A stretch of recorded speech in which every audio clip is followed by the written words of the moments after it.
आज बनैबा चिकेन झोल। हेलो एवरीवन, जय Jagannath. Welcome to my YouTube channel लिमिस वर्ल्ड। फास्ट मो कढ़ी गरम करी से सोरिष तेल नहीं। सोरिष तेल गरम है पर आपण कटा जाइथिबा आलू को भल भाव धोईकी से भाजी नेबे टिके।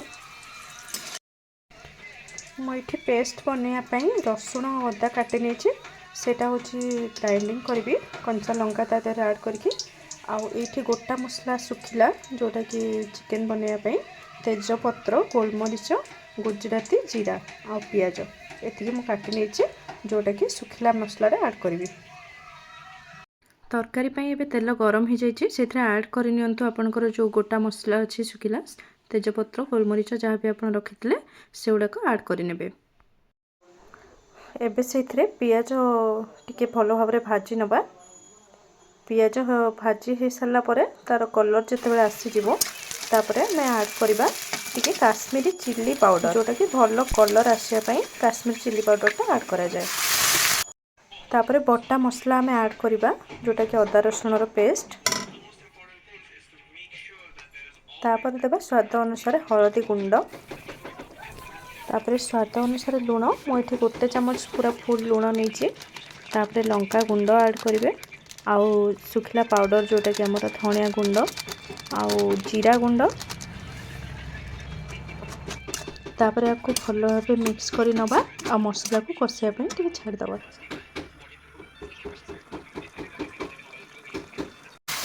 मसला भलसे कषि हो गला तापर आम ये चिकेन को ऐड करवा। देखो ये मुझे चिकेन को भल भाव धोईकी रखी तापर मसला चिकेन को ढाई भल भाव चिकेन मिक्स कली।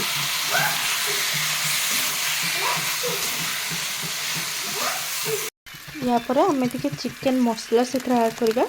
चिकेन मसला ऐड कले टे बास्ना भल आसो। तापर गोटे रसुण मुझे जोटा कि पूरा चिकेन सहित ही से मिक्स होला पूरा मांस परिका लगे।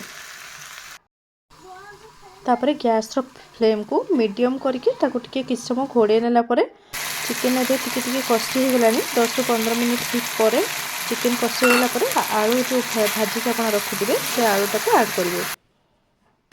ये चिकेन कषि हो गला तापर आपणकर हिसाब से आप किसी पानी देवे। मुझे गोटे ग्लास पानी देती टिके ग्रेवी होगापाई।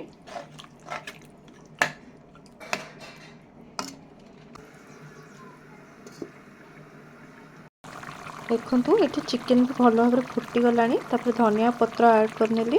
चिकेन कलर भी पूरा भल भाव आसी जाइए। लास्ट को आपड़ कि गरम मसलार गुंड से ऐड करने तापर आप सर्व करेंगे खायापी एकदम टेस्टी। आप निजे चाहिए घरे बसिकी आपको बनइबे पूरा होटेल पर स्वाद लगे। आ मो वीडियो केमती लगिला आपण कमेंट्स द्वारा जनइबे। आगको मोर नुआ वीडियो देखापी चैनल को सब्सक्राइब करेंगे।